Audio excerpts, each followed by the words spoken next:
for antiwar.com and Chaos Radio 95.9 in Austin, Texas. I'm Scott Horton, and this is Anti-War Radio.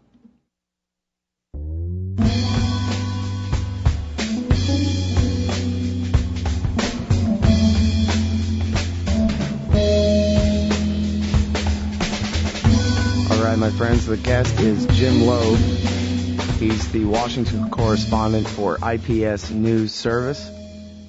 And you can find what he writes regularly at antiwar.com/Lobe, and also at the Lobe blog, which is ips.org/blog/Jim Lobe. Welcome to the show, Jim. Hi, pleasure to be with you. It's good to talk to you again. It's been a little while. So you're an expert in the neoconservative movement. You've been really writing about the neoconservatives as a separate movement within the political establishment in this country for 30-something years. Is that right?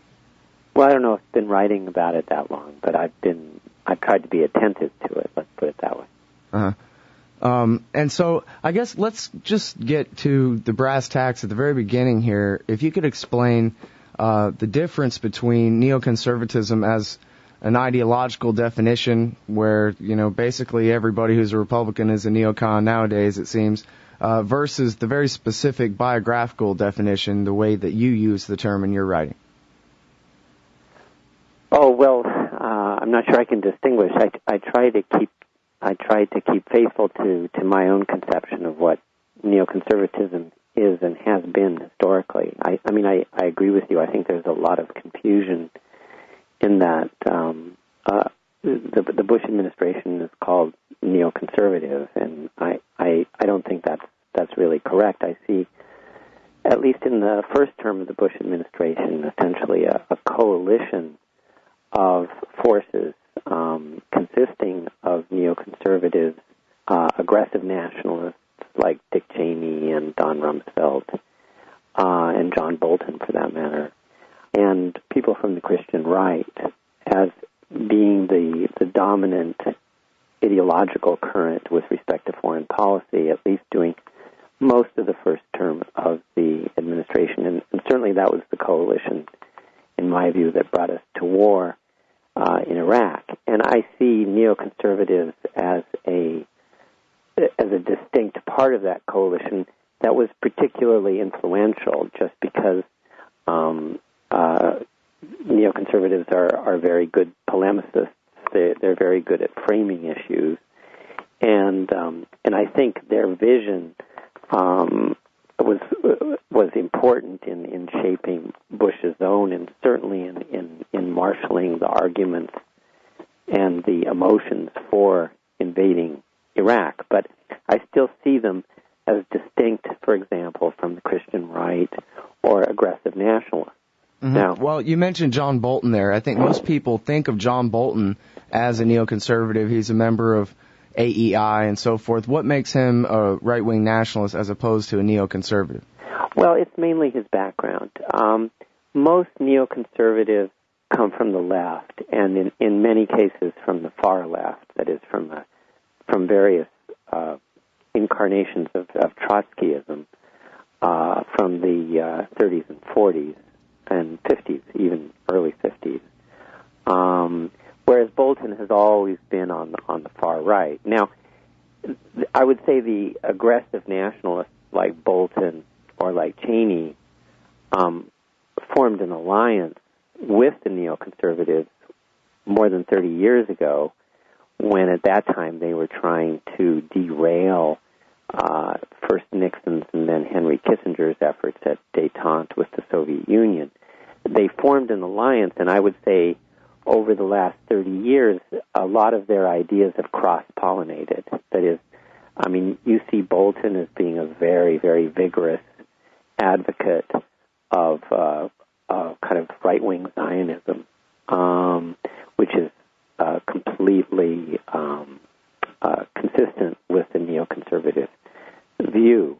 Mm-hmm. And so, I mean, to a great extent, the two echo each other's positions on all kinds of issues now, but they still are, I think, or historically distinct groups. For example, while neocons have in the case, for example, of Bolton, I mean, Bolton has essentially worked for the Taiwanese government. Now, most neoconservatives are very sympathetic to the government of Taiwan now, but let's say in the late 1970s even and early 1980s, they saw China essentially as an ally in the broader struggle against the Soviet Union. Mm-hmm. And so they had no problem downplaying the importance of Taiwan. Bolton feels very strongly about Taiwan. I don't think neoconservatives generally do. I see. Okay, now, in the 1970s, when they were working to thwart Henry Kissinger's détente policy, who exactly are we talking about, and from where were they working to thwart his policy? Well, on the neoconservative side, kind of the main hatchery for neoconservatives, not in the sense of the neoconservative thinkers, but more neoconservatives interested in policy and politics. The main hatchery for that was the office of Senator Henry, or better known as Scoop Jackson, from Washington State. A number of very important neoconservatives gathered there, beginning in the late 1960s. Particularly, perhaps the most influential would be Richard Pearl. But over the next 5 or 6 years, you had people in that office such as Frank Gaffney, such as Elliott Abrams, although he later worked for Moynihan, which was another kind of, let's say, Capitol Hill hatchery for policy-oriented neocons. Mm-hmm. Douglas Feist worked there for a while. A lot of the leading lights, Bill Kristol was an intern, I believe, or he may have worked for Jackson's presidential campaign. But a lot of influential second-generation neocons came out of Jackson. And Jackson essentially formed an alliance with the Hawks within the Nixon administration, which then, of course, became the Ford administration. It was really under Ford that détente was entirely, or virtually entirely, derailed by this alliance of Scoop Jackson Democrats, who, for the most part, neocons, and aggressive nationalists, of which Don Rumsfeld was first White House Chief of Staff and then became Defense Secretary, and Dick Cheney, who was his deputy in the White House and then became himself Chief of Staff in the White House. Now, where did they go during the Carter years? Well, during the Carter years, they mainly went into exile. In fact, I think that's the word that Jacob Halpern uses during that period. They had backed with great enthusiasm Scoop Jackson for president in 1976. They were deeply disappointed when he lost, and they tried to get positions in the Carter administration. There were some efforts, but the people who were in charge of the Carter administration really had very little sympathy for neoconservatism as it was then understood. Mm-hmm. And they really didn't land anything of importance, and that embittered them quite a bit. And what you see between 1976, which is when Carter was elected, and 1980, which was when Reagan defeated him, is a pretty steady defection of neoconservatives from the Democratic Party, which had been their home for like 20 years or more, and into the Republican Party and into the Reagan administration. Now, I'm under the impression that these days there's really no love lost between the neoconservatives and Jimmy Carter's national security advisor, Zbigniew Brzezinski. Is that resentment that goes back? Yeah, I mean, you have to remember, as Heilbrunn, again, I mean, he's written the most recent kind of account of neoconservatism, and, his view, and I very much share this view, is that neoconservatism is less an ideology, and it's more a kind of mindset. Mindset is the word that he used. I see it as a worldview, but I think it's basically the same thing. Because there isn't much that's consistent within neoconservatism, and it tends to change as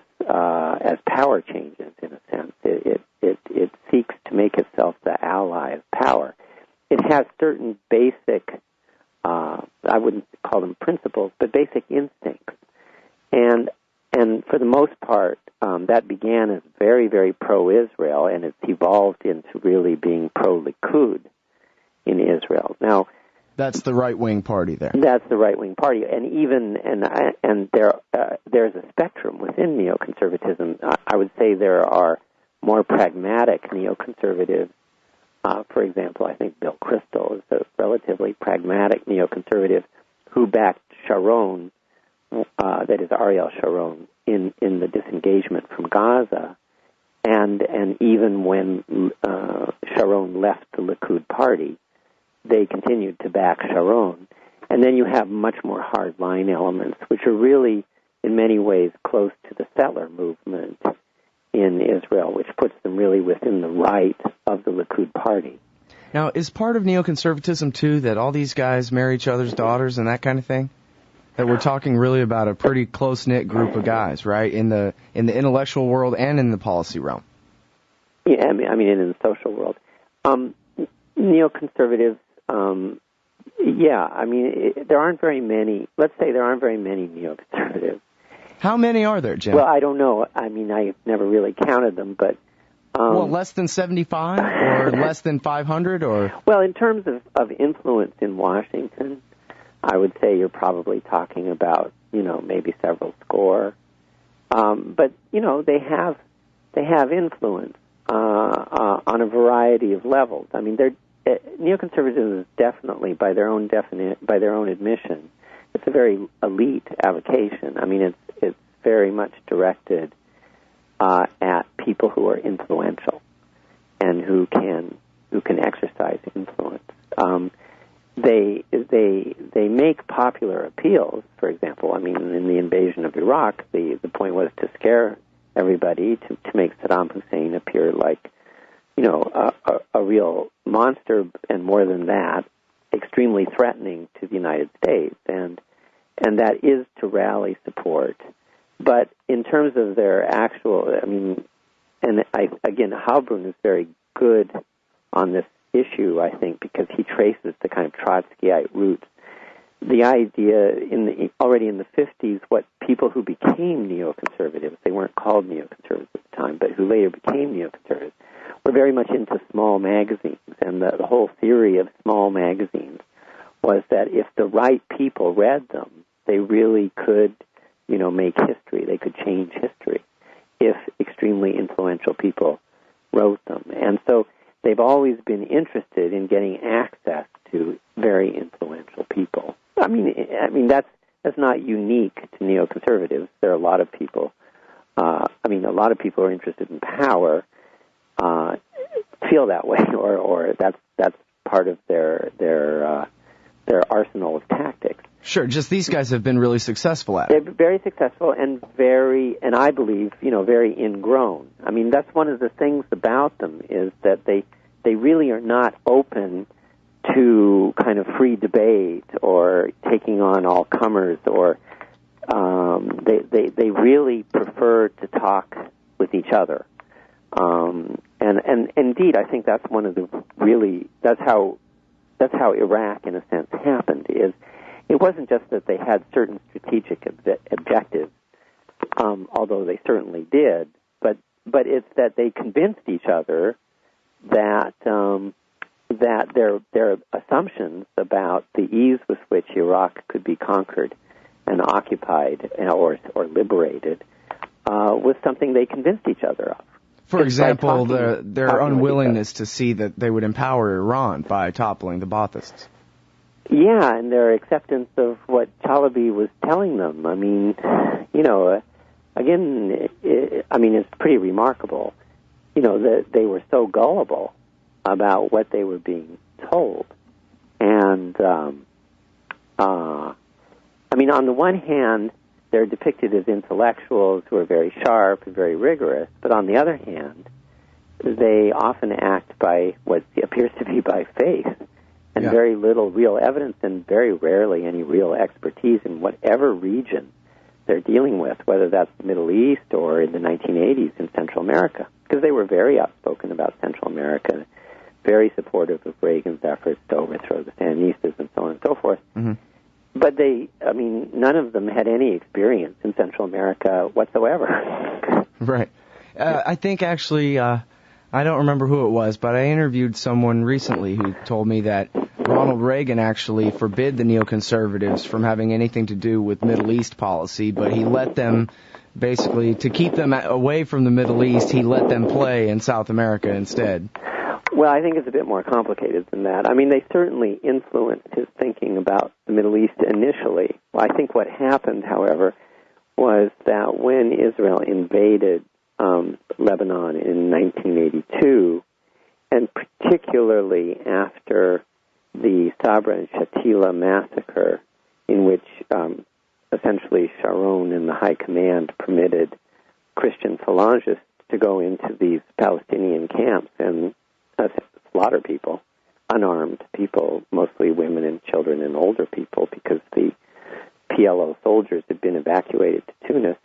Reagan became very disillusioned with Israel and the Begin government, and with the neoconservatives who were so strongly in favor of the invasion. And the result was that Secretary of State Schultz essentially took over Middle East policy, whereas before that it was much more in contention. Reagan was much more sympathetic to Israel and the Likud. Interesting. So he was opposed to that invasion then? No, he wasn't opposed to the invasion. I think he felt misled by the invasion, as was in many ways Prime Minister Begin, because you'll remember Sharon started the invasion, and initially it looked like they were just going to go in, like 20 miles and clean out Palestinian resistance in that area along that kind of buffer zone. But instead, Sharon went all the way to Beirut, and that set up a whole series of essentially calamitous events. See, I barely remember because I was only in first grade at the time. I understand. I was in Washington trying to cover it. Okay. In your recent article here, Neocons Shaken But Not Deterred, you're reviewing this new book, They Knew They Were Right, by Jacob Hilbrun, that you've mentioned a couple of times here. And you say that basically their intention was not to join the establishment, but to create their own parallel establishment. Well, that's Hilbrun's thesis, in a sense. I think, and in a sense, they've done that. Their establishment, again, consists of not just of themselves, but of people with whom they've forged alliances at various times. They've been very good at forging alliances. Their alliance with the aggressive nationalists dates back to 1974, 75, 76. Then they forged a second alliance with the Christian right beginning in 79, 80, and worked very closely with the Likud government, with Begin, in that respect, to forge that alliance, because the Christian right is overwhelmingly Christian Zionist. And so to the extent as neoconservatives became increasingly right-wing in their Zionism, that is, opted more for Likud than for Labor, they essentially made a bargain with the Christian right, which was interested in the Likud vision of a greater Israel, primarily, I believe, for theological reasons.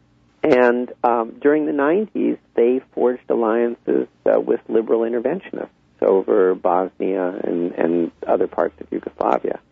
So tactically, they're very agile and very effective in forging alliances with groups that are in a political sense more powerful than they are. Mm-hmm. Well, and the military-industrial complex as well, sort of the old Yankee Cowboy War, they used to call it. The neocons joined on the side of the Cowboys. Yeah, I think that's a fair statement. I think their ties to what we would call the military-industrial complex, but particularly, military contractors, particularly high-tech military contractors, are very important, but haven't been looked at very much by anybody. I think that's an area that people need to pay a lot of attention to. It dates back to, of course, Scoop Jackson again, because Jackson was a very powerful figure on the Armed Services Committee. You know, he was known not only as the senator from the state of Washington, which happens to be my native state, and I actually knew Jackson, but also the senator from Boeing. And neoconservatives definitely have had ties to high-tech defense industry for a long time. When, for example, during the Reagan administration, the person who was in charge of exports of the sensitive military or dual-use equipment in the Pentagon was Richard Pearl, or it was his office. The person who actually saw that part of the office was Stephen Bryan, who's another neoconservative. And I mean, I think this. I've been told. I mean, I wasn't around. I wasn't studying it at the time, and I don't purport to be an expert on it. But essentially, a lot of exports went that were pretty sensitive. The main task was to deny countries that might trade with the Soviet Union export licenses of sensitive kinds of equipment. But my understanding is that they were quite willing to provide those kinds of licenses to Israeli military industry, which became very competitive. The high-tech part of it became very competitive very fast.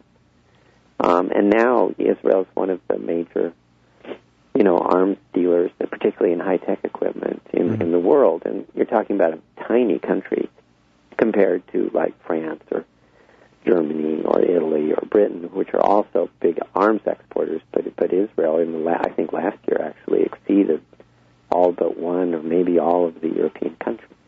And I think that's because they created hookups with high-tech American defense contractors, and that was facilitated by neoconservatives within the administration. Now, there are accusations that go a little bit deeper than that to actual spying on behalf of Israel. It's been reported that neoconservatives such as Richard Pearl and Douglas Feith have been under investigation by the FBI numerous times, although never prosecuted. And, of course, Douglas Feith's employee, Larry Franklin, has been convicted of passing secrets to Israel. Philip Giraldi, a former CIA counterterrorism officer, on this show last week said that he considered, and the CIA, the intelligence community in general, considers Richard Pearl to be an agent of influence for Israel. Would you say that that's accurate? I don't know enough. I mean, I've certainly heard accusations. I do know, there was a telephone intercept of Pearl back in the 70s, which really is a long time ago. That was somewhat controversial. There's a lot of questions about why Feith seems to have been abruptly terminated by Judge Clark in the National Security Council under Reagan, and he then went to work for Pearl in the Pentagon. I don't know. I mean, I do not believe that Pearl, for example, is an agent of influence of the Israeli government. I say that because hardline neoconservatives like Pearl or like Feith are, they believe they have a much better grasp of Israel's interests than any government of Israel does. Mm-hmm. So they don't need to really be an agent of influence for the other government directly, because they already have their own ideas that they mean to implement. Yeah, I mean, let's say neoconservatives who are very sympathetic to the settler movement in Israel, which includes Feith's law partner and probably Feith himself. I mean, his law partner has been Mark Zell has been a spokesperson for the settler movement on the West Bank. I mean, except when somebody like Benjamin Netanyahu is in power, I don't see their positions as being consistent with those of the Israeli government. I mean, for example, Sharon was determined to get disengagement from Gaza, but certainly my impression is that hardline neoconservatives, certainly Pearl, someone like Feith, Danielle Pleck at AEI. In fact, most of the people, I think, at AEI, people at the Foundation for Defense of Democracies, which takes a very neocon line and very Likudist, they didn't go for that. They opposed it in various degrees of intensity.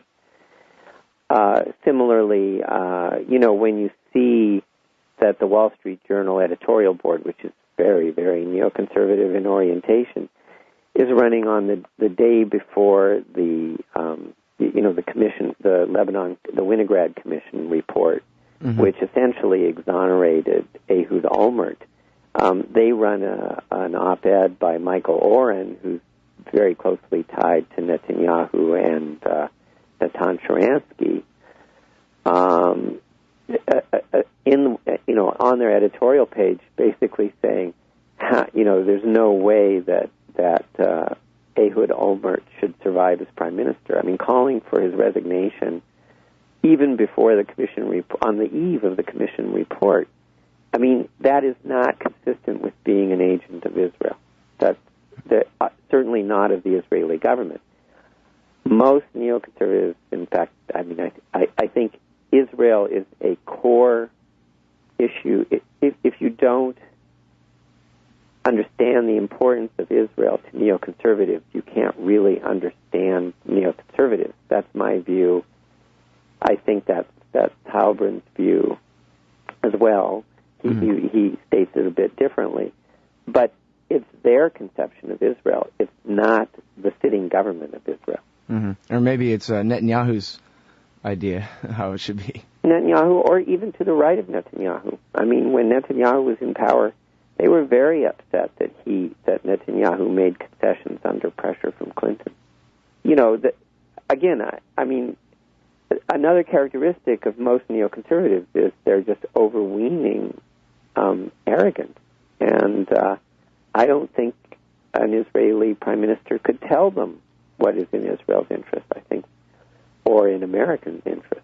And I think another core belief among neoconservatives is that Israeli and American interests are identical. That they really don't see that there's a difference. Right, which makes it easy. Yes, sure. Yeah. Sure. And speaking of their arrogance, in the run-up to the war, and this is something you've written extensively about, in the run-up to the war, they basically created their own little intelligence agency called the Office of Special Plans at the Pentagon, and basically went to war against the State Department and the CIA, I guess, right? Yeah, but that's not an unusual position for them. I mean, the impact was unprecedented, but their attitude toward the State Department and the CIA is not unusual. Again, Heilbrun's book is good on this because, they see in the State Department, and especially the Near East Bureau of the State Department, and in the analysts in the CIA, what they see there is this WASP establishment that they believe is pro-Arab. And just as they believed in the mid-1970s that the CIA and the State Department wanted détente much too badly, and that as a result they couldn't understand the Soviets and their intentions well. They were too sympathetic to the Soviets, and now they're too sympathetic to the Arabs. And so they see essentially a necessity to either force those bureaucracies into line or to completely circumvent those bureaucracies and make them as irrelevant to policymaking as possible. But this attitude is not a new attitude. It's one they've held consistently over more than 30 years. Mm-hmm. Yeah, OSP as just Team B or Team C, I guess. Yeah, it's a form of, that's right, of Team B in the mid-'70s. Team B, which distinguished itself historically by being wrong on virtually every count. Right. Now that we know, the actual records and we have access to the archives, we know that their assessment of Soviet power and Soviet intentions was delusional. Now, in the first term, do you think that George W. Bush and Dick Cheney and Don Rumsfeld and Condoleezza Rice and Colin Powell, well, actually, exclude Rumsfeld and Cheney from that, because they forged this alliance back then. But George Tenet, Condoleezza Rice, Colin Powell, George Bush, did they understand that this is some weird little group of Republicans that are sort of separate and different and crazier than the rest? Well, I don't know. I mean, I'm sure Bush's father tried to tell him that, because Bush's father had no sympathy for neoconservatives, and certainly Bush's father's closest advisors, Jim Baker and Brent Scowcroft, had no sympathy for neoconservatives. So I assume that the younger Bush got the word from them, but again, the younger Bush has shown a total lack of intellectual curiosity, and so he may, and clearly was irritated. I mean, I don't buy all the psychological explanations for his motivations and so on, but Maureen Dowd is on to something. I mean, somehow wanted to very much to distinguish himself from his father, and clearly, disdained Brent Scowcroft and his advice. Right. So I don't know whether it penetrated his consciousness that what they were presumably saying. It's clear that Powell tried to make that clear. I mean, when Powell left, there's I think it's Larry Wilkerson who said that you understand, Mr. President. I think in their last, in the interview in which Powell was told his services wouldn't be needed, in that interview he said, "You understand, Mr. President, that there are people who are advising you who are card-carrying members of the Likud." So one has to assume that Powell communicated at various times that he thought this group was a little bit crazy, and we do know, that he referred to the FICE office as kind of the Gestapo. Right. Fairly strong. As for Condi, I suspect she was aware. I don't see how she could not have been aware, because she was in touch with Scowcroft at the beginning. But I think she was a very, very weak national security advisor, and I think she's only been marginally stronger as Secretary of State, and felt that her role as national security advisor was to carry out the president's wishes. So if I don't know what the dynamic was between them on this particular issue. Well, Andrew Coburn, in his book on Rumsfeld, reports that George Jr. didn't ask his father what a neocon was until August of 2006. I recall, now that you mention it, I recall that. I mean, I think it may be that the actual word, I mean, I don't know. I don't know. Certainly Scowcroft and Baker knew who they were. Sure. I've heard them. I guess Ray McGovern and Scott Ritter both have talked about how Scowcroft called them the crazies in the basement. They're to be kept in the basement, away from actual policy making. That was fairly common usage in the Bush 1 veterans. Uh-huh. Yeah. I mean, again, I don't want to get into psychobabble, and I don't buy all the psychological explanations that have been offered for why George W. Bush thinks as he thinks, or feels as he feels. But I suspect there was an aspect of, I'm not going to listen to these people who are saying such bad things about people who are telling me the things I want to hear. Right. And in addition to that, I don't think neocons had all that much direct contact. I think it was Cheney who essentially is the key person in terms of making the sale to the president. And besides just being a belligerent, power-hungry lunatic, do you have any idea what motivates his seeming allegiance to the Likud party? Well, I personally don't think he himself is all that Israel-focused. I mean, I have a hard time believing that, too. What does he care about Israel? And yet he seems to want a war with Iran, and I can't figure out who else is pushing for that but the Israel lobby in this country. Well, no, I mean, as a belligerent nationalist, I think he feels that the U.S. has lost a lot of credibility, and it's very important to show that it remains a hyperpower, and that nobody can really thumb their nose at the United States. And he sees Iran as a major nose thumber, if you will. So it's the principle of the thing. No, but at the same time, he voluntarily surrounded himself with ardent neoconservatives, the most important of whom was Scooter Libby. Right. And he has always shared the neoconservative distrust of the CIA and the State Department, although for different reasons. Mm-hmm. Not because they're Arabists, but for other reasons. Because he sees them as liberal, as people who were too likely to go native and stuff like that. Right. Too pro-Arab.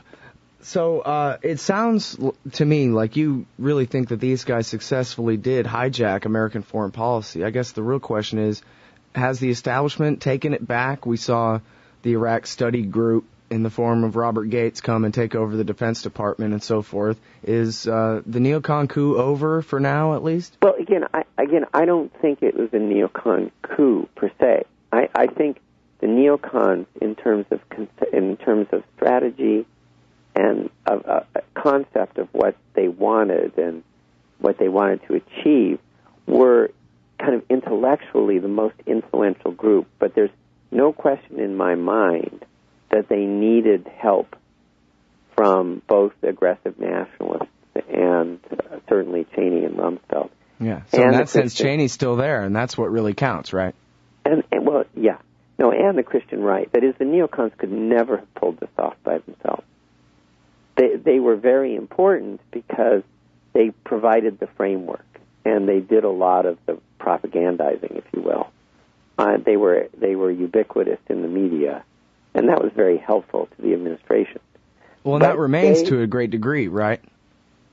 I think less so. If you look at them, their priorities, I think, have changed. I think they're aware of what a lightning rod they've become. So I think they're more they're more low profile than they would prefer to be, and certainly than they were in the run up to the Iraq War. They were highly influential, and I doubt we would have gone to war without them. But on the other hand, they were necessary but not sufficient in and of themselves. As to where they are now, and how the balance of power is tilted, it's been my belief that neoconservatives began losing influence by the fall of 2003, when it became clear that the assumptions that they had made going into the war in Iraq were incorrect in almost every respect. Since then, huh? Well, it's been gradual and it's been up and down. But you see, in the fall of 2003, the Pentagon begins to lose control over Iraq policy. And Rice forms this Iraq, it wasn't called the Iraq Study Group, it had another name. But it was headed by Robert Blackwell in the National Security Council. And I don't know if you remember, but Rumsfeld complained that this had been done without consulting with him and so on.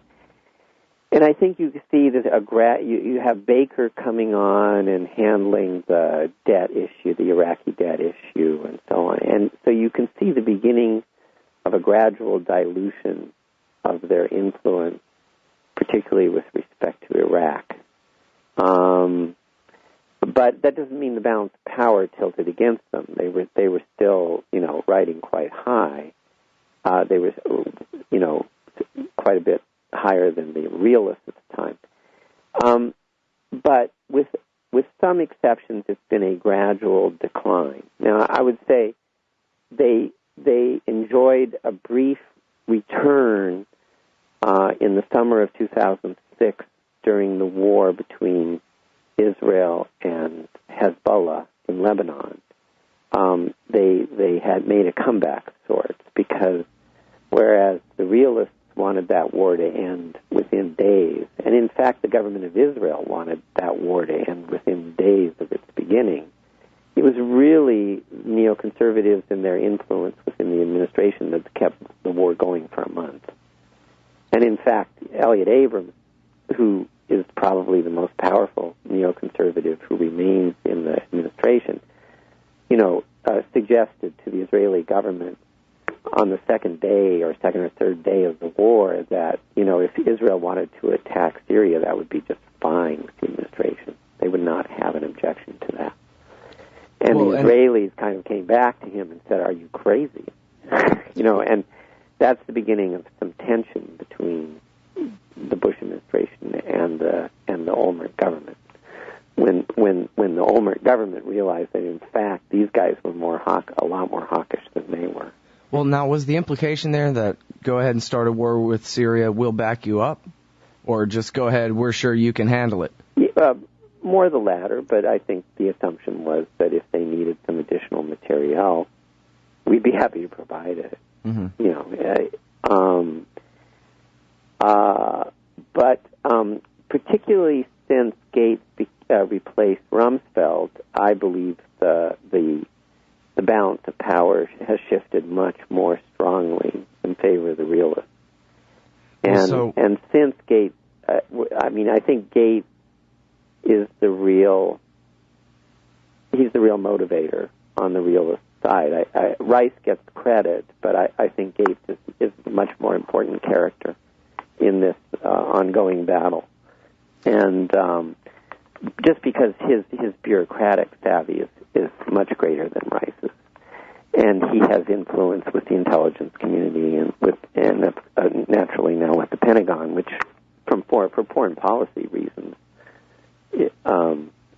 for reasons of just the budget is an extremely influential bureaucracy on foreign policy. So what you see is that once Gates is on board, you see Rice making this deal with the North Koreans, which they essentially pulled what Cheney and Rumsfeld had pulled before, essentially a coup, whereby the decision to engage the North Koreans and to strike a deal did not go through normal interagency processes. And it left the Hawks, Cheney's office, people on the NSC, furious that this deal was struck. But didn't they do it when he was out of town? Wasn't he on a world tour threatening people or something when they went and struck the deal? Who was? Cheney. Frankly, that could be. That rings a bell, but I don't recall exactly. I'm sorry, I don't have my footnote in front of me or anything. Yeah, it was a phone call essentially from Chris Hill to Condi, and then Condi to the president, and the president went along. Yeah. So Cheney wasn't even in the room.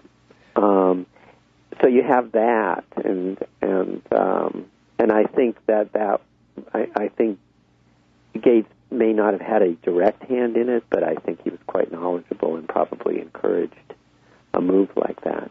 Mm-hmm. And then more recently, you just have a lot of, every time a warlike statement has been made toward Iran, it's from the Pentagon that it gets batted down. Kind of. And Gates is behind that. And then you have the NIE and Gates. We know that Gates and Admiral Mullen were very instrumental in persuading Bush to make the NIE public, and that was a huge setback to the neoconservatives in particular. Well, I had missed that Gates and Mullen, the chairman of the Joint Chiefs of Staff, had persuaded him to release it. Pardon me? I was unaware of that. Well, they played role. There was a big debate about it at the highest level. You look at who's in charge of the intelligence agencies now, and they're all Bush 1 people, and hence they're all people who've worked with Gates, either with Gates when he was Deputy National Security Advisor under Bush 1, or with Gates when he was head of the CIA. You mean McConnell and Hayden? McConnell, and both of them I understand also argued in favor of publishing the NIE. Mm-hmm. Now, so you think that, what do you think are the prospects for war with Iran in the last year then? You think there's no way? Well, I mean, until the NIE was published, I tended to think that it was slightly more likely than not. After the NIE was published, I think it's substantially less likely. That is, probably down to, I had long thought that it was going to be kind of 50-50 proposition, and I was leaning more to 60-40 up through October, and then the NIE, or through November, I guess. Mm-hmm. The NIE came out in early December. I wasn't in the country at the time, that's why I'm a little confused. And I think the chances now are down to 25%. And one of the things I think there's a possibility of it, and I think if Israel decides itself that it has to do this, then I think the chances of our getting involved are significant. And that's the real risk, isn't it? That Israel will start the war on an agreement, a back-channel agreement with Cheney or otherwise, and then that will necessitate our involvement. That's the so-called Wurmser scenario that Wurmser was talking up about 10 months ago. Right. When he was still working for Cheney. But you'll notice that Wurmser is gone. And you look at what the neoconservatives themselves say, including Wurmser and for that matter, Bolton at the Herzliya conference this last week. I mean, they pretty consistently say that the NIE has sunk the chances of an attack, at least on the nuclear installations in Iran.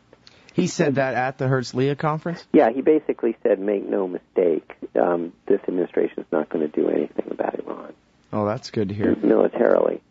Well, I don't know, Jim, if you've had an opportunity to read this or if you've heard of this or I guess I know you haven't done any reporting along these lines yourself, but Philip Giraldi again, he wrote something in the Huffington Post last week that basically said that when the Washington Post series came out, his sources tell him, when the Washington Post series on Dick Cheney came out, that really humbled George Bush and angered him, that Cheney was being portrayed as the real boss and that kind of thing. And so he then sidelined Cheney quite a bit in favor of Gates and Rice.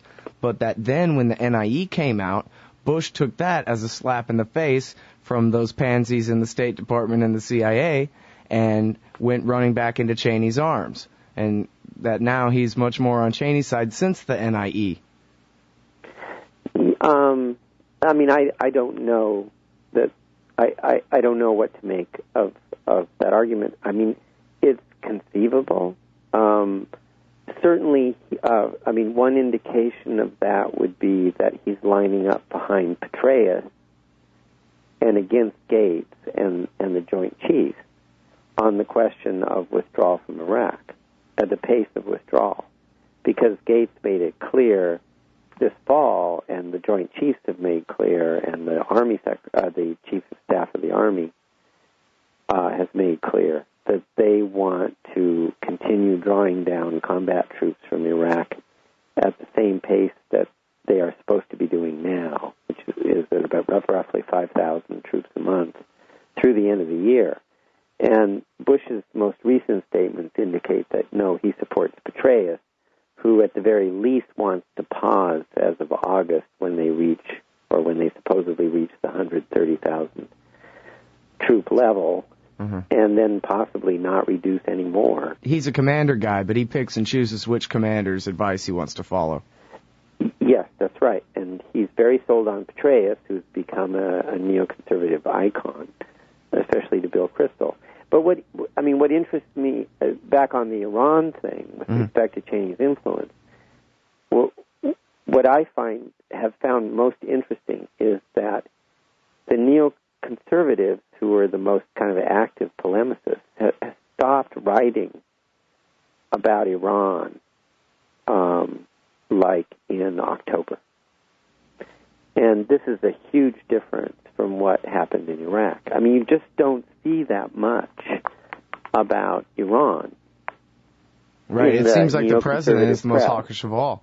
Pardon? It seems as though Bush is the most hawkish of all on Iran in terms of public statements lately. Yeah, but even in his State of the Union, I mean, he threatened and he kind of gave an ultimatum, but it wasn't. I don't know anybody who said, "Ooh, Jesus, this is so hawkish," Right, it was nothing new. Same old threats. It was pro forma. Yeah. And I think also Bush has been badly, I think hopes for a war with Iran diminished not only as a result of the NIE, but I think this trip that he just took to the region and particularly to the Gulf was very discouraging to him, because I think the Gulf states, or the leaders in the Gulf, the kings, the monarchs, and the emirs, and so on, basically said, we don't want a war here. We really don't want a war here. And we do want to remind you that a barrel of oil is currently costing between $90 and $100. And if you're really concerned about a recession, you don't want a war either. Right. And I think they made that very, very clear to him and his party. And I think that's chastened him quite a bit. Because, again, if there had been any encouragement coming out of that trip, I think you'd see the Weekly Standard filled with articles about the nefariousness of Iran. And you'd see the Wall Street Journal editorial page plastered with similar articles. And you'd see the National Review also carrying lots of articles about Iran. But the fact is that for 3 months now, there's been very, very little about Iran. Yeah. That's very contrary to normal neoconservative practice, which is if you want a policy done, you do it in a very orchestrated manner. Yeah. Well, and they even wrote about, come on, guys, we have to orchestrate a campaign against Iran a year ago, and then another, last fall, too. They also came out with that thing saying that they got word from Cheney's office that we're to begin a propaganda offensive. Apparently that's been called off. Well, I just don't see any evidence of it. Now, it's, some people are very suspicious, so they say, oh, these neoconservatives, they're so smart. They know that if they make a big noise, everyone's going to say, oh, it's Iraq all over again, and that'll kill it. But I think that's a little bit far-fetched. Yeah, they're not so smart, really. Well, if they wanted to drum up a war, they have a long way to go. And every day that passes is another day less in this administration's life. Okay, now, we kind of got to wrap this up here. I'm sorry I'm keeping you over time here. But I was hoping I could ask you if you can just kind of yes or no. I'm correct that there are no major neoconservatives advising Hillary Clinton or Barack Obama. Is that right? I mean, they have the neoliberal set. But I haven't paid that much attention to the campaign. Uh-huh. I would say they're liberal interventionists of the kind who are interested in war in Bosnia and in Yugoslavia, with whom neoconservatives forged alliances in the 90s, who are around both candidates. Uh-huh. I mean, certainly Holbrooke. Right. And Zbigniew Brzezinski is a liberal interventionist. Yeah. And is important in the Clinton campaign. Yeah. And now, do you know about John McCain and his advisors? Well, I believe McCain is the neoconservative candidate at this time. I mean, the hard line neoconservatives, the settler sympathizers, and so on, were clear, and people closest to Netanyahu were clearly rallying behind Giuliani. You could tell that from the membership of his foreign policy team. That obviously is now, Giuliani has left the campaign. Pearl and some other neocons indicated support for Thompson, that was their favored candidate. But Thompson's out too, and that leaves essentially McCain, Romney, and Huckabee, whom they do not trust at all. And it's very clear to me that the neocons favor McCain, because McCain is much closer to them on Iraq. I mean, Crystal was a big McCain campaigner in 2000. The coverage in the Weekly Standard has been pro-McCain for weeks and weeks, ever since he seemed to make a comeback. So my assumption is that they're all going to rally around McCain. And hopefully not all get jobs working for him if he gets elected. Well, I don't know. I mean, McCain has a much broader range of advisors than, say, Giuliani. But, he is very hawkish on Iraq. And again, if you look at the volume of articles that are put out by neocons on foreign policy for the last 6 months, Iraq is the big issue for them. That we need to maintain U.S. troops in Iraq. Yeah, well, he definitely won't disappoint him on that. It doesn't look like that, no. All right, well, I got to tell you, I really appreciate your taking your time out of your day to explain the history and the who's and the whys of the neoconservatives. It's very enlightening. Okay, good. Thanks, Scott.